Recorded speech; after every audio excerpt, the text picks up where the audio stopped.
मई के शुरुआत से ही गुड़हल पर बहुत ज़्यादा फ्लावरिंग होने लगती है और यदि आपके गुड़हल पर अभी तक कलियां बनना शुरू नहीं हुई हैं या फिर आपके गुड़हल का पौधा सूख रहा है और पत्तियां लश ग्रीन नहीं आ रही हैं, तो आज के वीडियो में एक घरेलू उपाय बताती हूँ। वैसे तो गुड़हल पर बहुत सारे वीडियोज़ मैंने शेयर किए हैं, लेकिन इस घरेलू उपाय से आप अपने गुड़हल पर बहुत अच्छी फ्लावरिंग ले पाएंगे। सबसे पहली चीज़ है, यदि गुड़हल की जड़ें भर आई हैं तो अभी आप रीपॉट नहीं करेंगे। जैसे आप देख रहे हैं, ये मेरे पौधे की जड़ें भी भर गई थी। मैंने इसे ऊपर से गुड़ाई किया और गुड़ाई करके खाद डाल दिया है, क्योंकि रीपॉट करने का जो सही समय होता है वो रेनी सीजन है या स्प्रिंग सीजन है। आपके पौधे की सॉइल कुछ इस तरीके से ड्राई होगी, तभी आप अच्छी फ्लावरिंग ले पाएंगे और जब आप खाद देंगे तो जो पौधा है वो अच्छे से प्रोसेस कर पाएगा। यदि आप गीली मिट्टी में खाद देते जाते हैं तो कभी भी रिजल्ट आपको बेहतर नहीं मिलता है। तो इस बात का विशेष ध्यान रखें कि जब कभी भी आप फर्टिलाइज कर रहे हैं अपने पौधे को, चाहे वो ऑर्गेनिक हो या केमिकल हो, सॉइल इस तरीके से भुरभुरी होनी चाहिए। अब बात यह है कि गुड़हल को कहाँ पर रखें जिस वजह से कि ज़्यादा से ज़्यादा फूल ले पाएँ। देखिए, गुड़हल का यदि छोटा पॉट है, यदि 8 इंच का पॉट है, तो 2 से 3 घंटे की धूप बहुत है। लेकिन यदि पॉट बहुत बड़ा है, पॉट साइज़ 12 इंच है, 14 इंच है, तो पूरे दिन के सनलाइट में रख सकते हैं। क्योंकि जिस पौधे के गमले में सॉइल ज़्यादा होगा, मॉइस्चर ज़्यादा होगा, तो उसकी रिक्वायरमेंट्स भी अलग होंगी। तो वो उसकी सॉइल का सूखना ज़रूरी है, इसके लिए आप उसे पूरे दिन के सनलाइट में रखिए। अब यदि आप ऑर्गेनिक गार्डनिंग करते हैं, आप कोई केमिकल खाद देना नहीं चाहते हैं, तो इस खाद को आप अभी गर्मियों में खास करके वीक में एक बार ज़रूर दीजिए, यदि अवेलेबल है आपके पास। और ये जो खाद है ये आप स्टोर करके भी रख सकते हैं, एकदम फ्री है, वैसे भी आपके किचन से निकलता है और आप फेंक ही देते हैं इसे।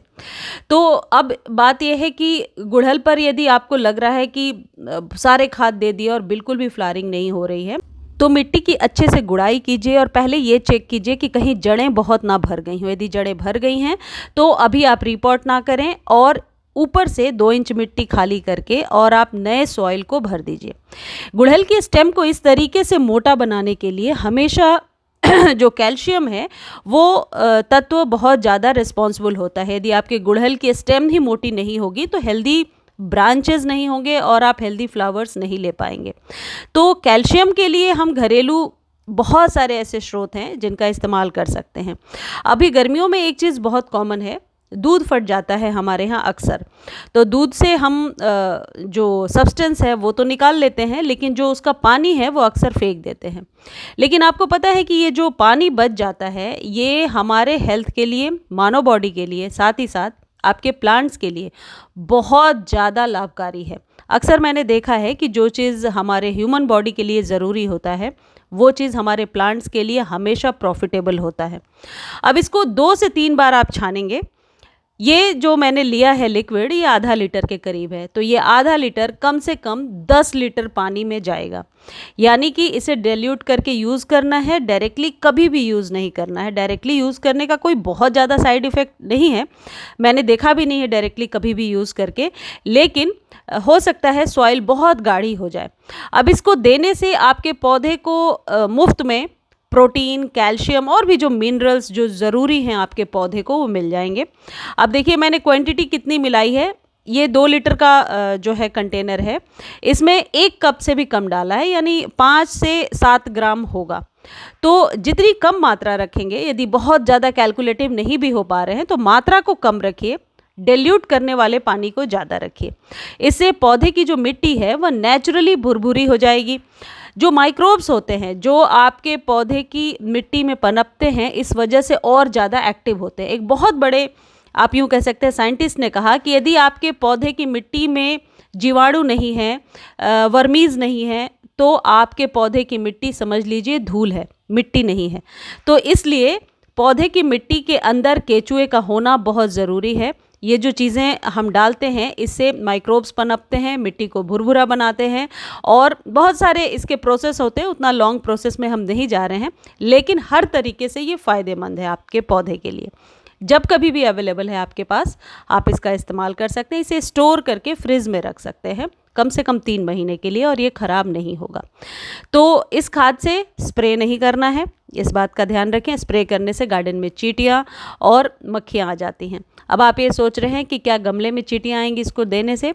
बिल्कुल भी नहीं आएंगी, क्योंकि ये आप डिल्यूट करके दे रहे हैं, डायरेक्टली नहीं दे रहे हैं। इसके मल्टीपल फ़ायदे होंगे, एक बार आप इस्तेमाल करके ज़रूर देखिए। ये फ्री की खाद है जो आपके गुड़हल के पौधे के स्टेम को मोटा बनाने में कैल्शियम का बहुत ही बढ़िया एक स्रोत है। अब देना कब है? सुबह शाम किसी भी टाइम में दे सकते हैं। गर्मियों में दोपहर के टाइम में पौधे को फीड करने से आप अवॉइड कीजिए। मैं प्रेफर करती हूँ कि मॉर्निंग टाइम में खाद दे दीजिए और पानी दे दीजिए, तो पौधा स्वस्थ रहता है।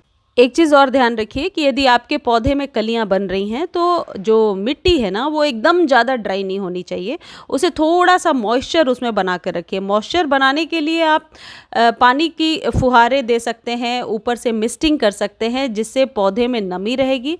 और पौधे के आसपास इकट्ठे बहुत सारे पौधे रखिए, जिससे गर्मियों में मॉइस्चर क्रिएट होगा। ये जो पत्तियां पीली हो रही हैं, हो सकता है इसके इस्तेमाल से बिल्कुल पीली ना हो या एक दो हो, क्योंकि गर्मी अपना असर दिखाएगा और पौधे पूरे दिन के सनलाइट में रह रहे हैं। तो हम ज़्यादा से ज़्यादा ये कर सकते हैं कि बहुत ही ऑर्गेनिक चीज़ें देने की कोशिश करेंगे।